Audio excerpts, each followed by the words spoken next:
કહેવાય છે કે પરિસ્થિતિ ગમે તેટલી વિપરીત હોય, જો ઈરાદો મક્કમ હોય તો આસમાનમાં પણ કાણું પાડી શકાય છે। આજે વાત કરવી છે ચીખલીના રૂમલા ગામની એક એવી દીકરીની જેણે અભાવ વચ્ચે પણ આશાનો દીવો પ્રગટાવ્યો છે।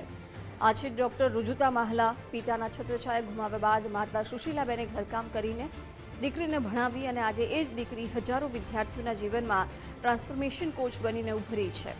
માત્ર 2.5 વર્ષના ટૂંકા ગાળામાં ડોક્ટર રુજુતાએ 3000થી વધુ વિદ્યાર્થીઓને માનસિક તણાવમાંથી મુક્તિ અપાવી છે। હાલ દહેગામની બીબી દેસાઈ હાઈસ્કૂલમાં 150થી વધુ વિદ્યાર્થીઓ તેમના માર્ગદર્શન હેઠળ એકાગ્રતા અને આત્મવિશ્વાસના પાઠ ભણી રહ્યા છે। આદિવાસી વિસ્તારમાં જ્ઞાનનો પ્રકાશ પાથરતી રુજુતા અન્ય સમાજ માટે પણ પ્રેરણારૂપ બની છે।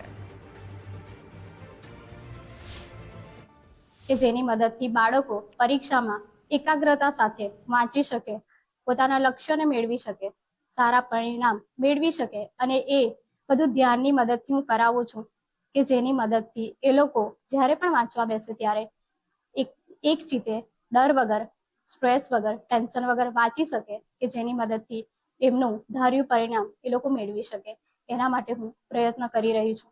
અમારી બોર્ડની પરીક્ષા આવી રહી છે। અમને ખૂબ જ ડર લાગે છે કે અમે બોર્ડની પરીક્ષામાં કેવી રીતે લખીશું। અમારા ઘરના લોકો પણ અમને કહે છે કે બોર્ડની પરીક્ષા આવે છે, વાંચો વાંચો, પણ અમને મમ્મી પપ્પા લોકો કહે છે કે વાંચો, તો પણ અમને ટેન્શન રહે છે કે વાંચીએ તો વાંચીએ, કેટલું વાંચીએ, અને જે કંઈ પણ વાંચીએ તે સરખી રીતે યાદ રહેતું નથી, તો અમે